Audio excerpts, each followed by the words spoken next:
The hangar smelled of jet fuel and cold metal, the kind of quiet industrial stillness that settled over private airfields long after the last commercial flights had faded into the evening sky. Daniel Reyes wiped his hands on a shop rag, stepping back from the sleek private jet he had spent the last 6 hours repairing, a stubborn hydraulic issue that had grounded the aircraft since early that morning. He had worked as an aircraft maintenance technician at Meridian Executive Airfield for nearly 4 years now, ever since leaving military service and needing steady, dependable work that let him be home most evenings for his daughter, Lily. It wasn't glamorous work, but it paid the bills, and Daniel took quiet pride in doing it carefully and well. That afternoon, the jet belonged to Vivian Hale, CEO of a large logistics conglomerate, scheduled to fly out for an urgent overseas meeting later that evening. Daniel had diagnosed the hydraulic fault quickly, sourced the necessary part from another hangar across the field, and completed the repair well within the tight window she had demanded. When he presented the invoice at the front office, however, Vivian barely glanced at it before waving it away. "This is ridiculous," she said, her voice sharp with impatience. $400 for a repair that took a few hours. I'm not paying this. Daniel remained calm, though a familiar tightness settled in his chest. "That's the standard rate for emergency same-day repairs, ma'am. It includes the part, labor, and the priority service fee for rushing the job." "I don't care what it includes," Vivian snapped. "I have a flight to catch. Have your supervisor adjust the bill, or I'll take my business elsewhere." Daniel considered arguing further, but exhaustion, not defeat, kept him quiet. "I'll note the dispute," he said simply. "The aircraft is cleared for departure whenever you're ready."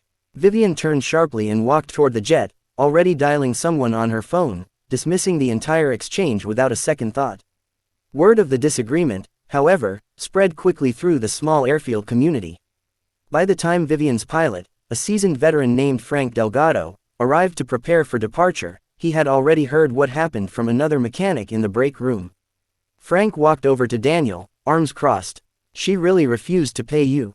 After you rushed that repair on a Friday evening?" Daniel shrugged tiredly. Wouldn't be the first time someone assumed the bill was negotiable just because they didn't like the total.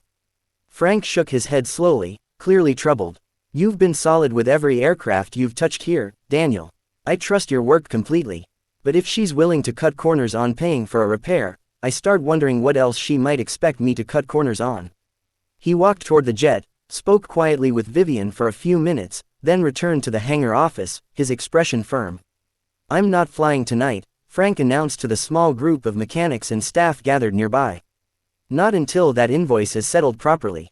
I won't operate an aircraft where basic maintenance costs are treated like something optional." Vivian, overhearing this from a short distance away, stormed toward the office, clearly irritated.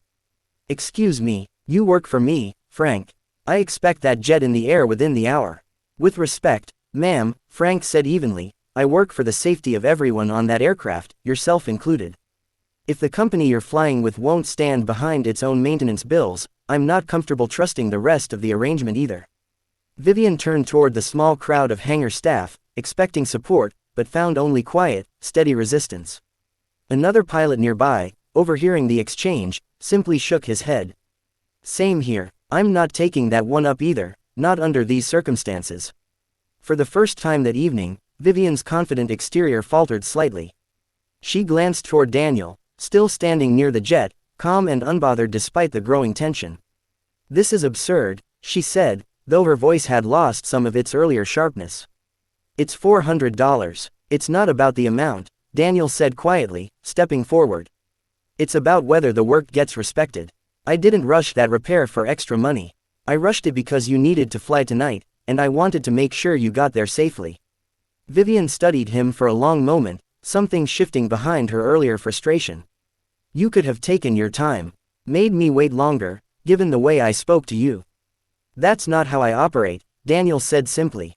"My work reflects who I am, not how someone treats me." The quiet honesty in his response seemed to land somewhere deeper than she expected.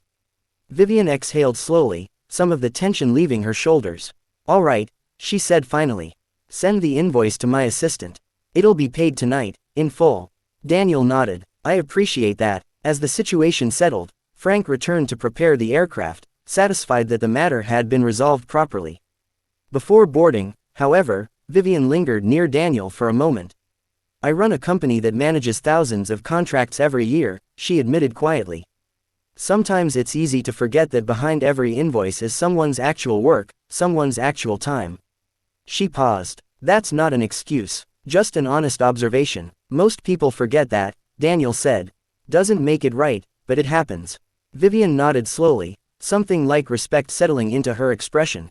For what it's worth, the way your team responded tonight, refusing to fly until things were made right, that says a lot about the kind of operation you're running here. I'll be sending future business your way. I appreciate that too, Daniel said, allowing himself a small, tired smile. As the jet finally taxied out toward the runway, engines humming steadily into the darkening evening sky, Daniel gathered his tools and made his way toward the parking lot, ready to head home. Lily was waiting at the kitchen table when he arrived, homework spread out in front of her, looking up eagerly the moment he walked through the door. How was work, Daddy? Daniel considered the question for a moment, thinking about the long day, the tense standoff, and the quiet resolution that had followed.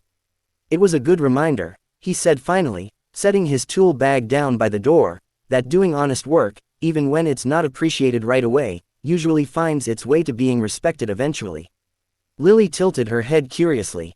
Did something happen? Daniel smiled softly, sitting down across from her. Just someone finally understanding the value of a job done right, he said. Now, tell me about your homework. I hear multiplication tables are causing some trouble.